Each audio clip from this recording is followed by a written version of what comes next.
कानून की जानकारी आपका अधिकार। हेलो फ्रेंड्स, मैं प्रगति गुप्ता स्वागत करती हूँ आप सभी का आज के एक और इंटरेस्टिंग वीडियो में। आज की वीडियो ना बहुत ही इंटरेस्टिंग है।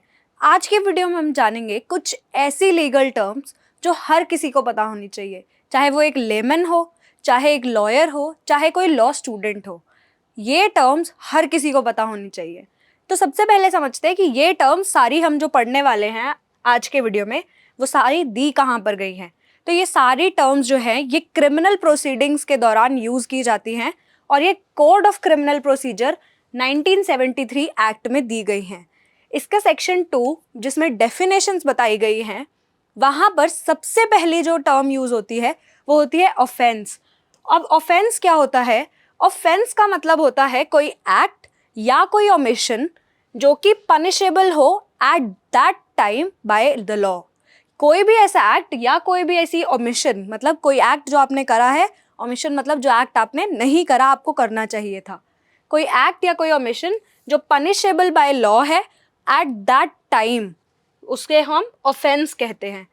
अब सबसे पहले समझेंगे टाइप ऑफ ऑफेंसेस क्या होते हैं। तो टाइप्स ऑफ ऑफेंसेस के लिए मैंने कुछ बेसिस बनाए हैं इसे सिंप्लीफाई करने के लिए। उसमें 3 मैंने डिफाइन करे हैं। On the issue of bail, मतलब बेल जो आपको ग्रांट की जाएगी उसके बेसिस पर 2 तरीके के ऑफेंस हैं, बेलेबल या नॉन बेलेबल। कॉग्निजेंस के बेसिस पर 2 टाइप के ऑफेंसेस हैं, कॉग्निजेबल या नॉन कॉग्निजेबल। और प्रोसीजर के बेसिस पर 2 टाइप के ऑफेंसेस हैं, वारंट केस या समन्स केस। अब धीरे धीरे करके इन सभी टर्म्स को समझेंगे। सबसे पहले हम समझेंगे कि बेलेबल ऑफेंसेस क्या होते हैं। तो बेलेबल का मतलब है कि जहां पर अक्यूज्ड को without any restriction as a matter of his right bail दी जाती है। यानी ऐसे ऑफेंसेस जिनमें बेल के लिए उसे स्पेसिफिकली कोर्ट नहीं जाना पड़ेगा, वो पुलिस से ही बेल ले सकता है। Next is non bailable offences. Non bailable offences मतलब जहां पर कोर्ट की डिस्क्रिशन है, कोर्ट को डिस्क्रिशनरी पावर दी गई है कि वो या तो बेल इशू कर सकती है या बेल निग्लेक्ट कर सकती है। तो यहाँ पर 2 टाइप के ऑफेंसेस हमने समझे, बेलेबल या नॉन बेलेबल। नेक्स्ट हम समझेंगे कॉग्निजेबल ऑफेंसेस क्या होते हैं। कॉग्निजेबल ऑफेंसेस का मतलब है जहां पर पुलिस अरेस्ट कर सकती है विदाउट एनी वारंट। बिना वारंट के पुलिस अगर आपको किसी क्राइम के लिए अरेस्ट करे तो वो कॉग्निजेबल ऑफेंस है। नेक्स्ट हम समझेंगे नॉन कॉग्निजेबल ऑफेंसेस क्या होते हैं। नॉन कॉग्निजेबल ऑफेंसेस होते हैं जहां पर कोई पुलिस ऑफिसर विदाउट वारंट कोई अथॉरिटी नहीं रखता आपको अरेस्ट करने की, वो होते हैं नॉन कॉग्निजेबल ऑफेंसेस। तो अभी हमने समझा बेलेबल, नॉन बेलेबल, कॉग्निजेबल और नॉन कॉग्निजेबल। नेक्स्ट वारंट और समन्स केसेस को समझने से पहले वारंट और समन्स का मतलब समझ लेते हैं कि वारंट क्या होता है और समन्स क्या होता है। तो वारंट का मतलब है एक ऑफिशियल रिटन स्टेटमेंट जिसमें कोर्ट एक पर्सन को परमिट करता है टू डू समथिंग। मतलब अरेस्ट वारंट में पुलिस अथॉरिटीज को परमिट किया गया है कोर्ट के द्वारा कि वो अरेस्ट कर सके एक पर्सन को।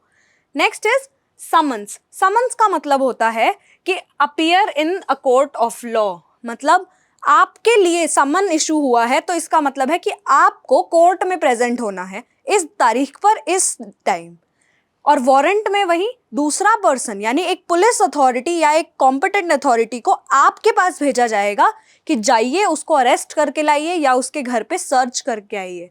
तो ये है बेसिक डिफरेंस वारंट और समन्स के बीच में।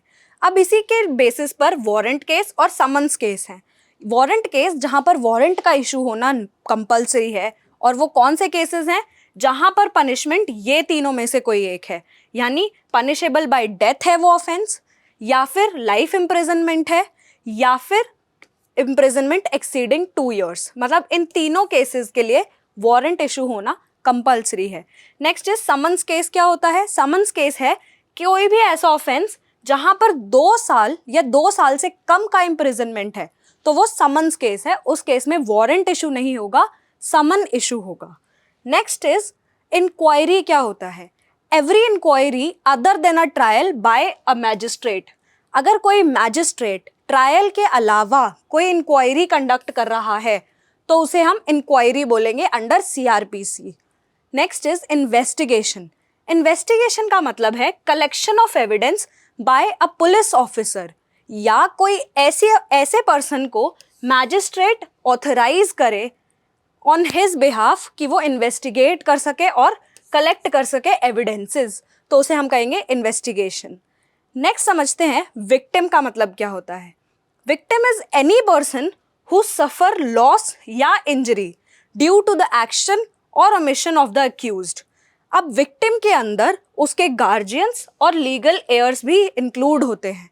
मतलब अगर कोई एक माइनर है तो उसका जो लीगल गार्जियन है वो भी एक विक्टिम है, और अगर किसी पर्सन की डेथ हो गई है तो उसका लीगल एयर जो है वो भी एक विक्टिम कहलाएगा। नेक्स्ट समझते हैं डिस्चार्ज क्या होता है। अगर किसी केस में एविडेंस जो कोर्ट के सामने पेश करे गए हैं वो किसी ऑफेंस को सैटिस्फाई ही नहीं कर रहे, तो उस केस में उस पर्सन को डिस्चार्ज कर दिया जाएगा। मतलब उसके ऊपर जो भी क्रिमिनल चार्जेस लगाए गए हैं उससे उन्हें बाइज्जत बरी कर दिया जाएगा, तो उस केस में उसे बोलेंगे डिस्चार्ज। अभी जब तक ट्रायल नहीं हुआ उससे पहले ही अगर कोई प्राइमा फेसी केस नहीं बनता तो उसे डिस्चार्ज कहा जाता है। Next is acquittal. एक्विटल का मतलब होता है अगर किसी पर्सन के अगेंस्ट ट्रायल चल रहा है और ट्रायल में उसे नॉट गिल्टी प्रूव कर दिया जाता है, मतलब कि उसके अगेंस्ट मर्डर का केस है, अगर उस केस में वो नॉट गिल्टी प्रूव हो जाता है तो उस केस में उसे एक्विट कर दिया जाएगा, यानी उसे छोड़ दिया जाएगा। Next is conviction. अगर किसी पर्सन के अगेंस्ट कोई केस चल रहा है, जैसे एग्जाम्पल मैंने लिया मर्डर वाला, अगर किसी पर्सन के अगेंस्ट मर्डर का केस चल रहा है और उसका केस प्रूव हो जाता है कि हाँ इसी पर्सन ने मर्डर किया है, तो उस केस में उसे उसका कन्विक्शन कहा जाएगा और उस पर्सन को कहा जाएगा कन्विक्ट। तो ये थी कुछ बहुत इंपॉर्टेंट टर्म्स जो हर एक पर्सन को पता होना चाहिए। आशा करती हूँ आज की वीडियो आपको पसंद आई होगी। अगर वीडियो पसंद आई है तो लाइक करें, मेरे चैनल को सब्सक्राइब करें, क्योंकि कानून की जानकारी है आपका अधिकार।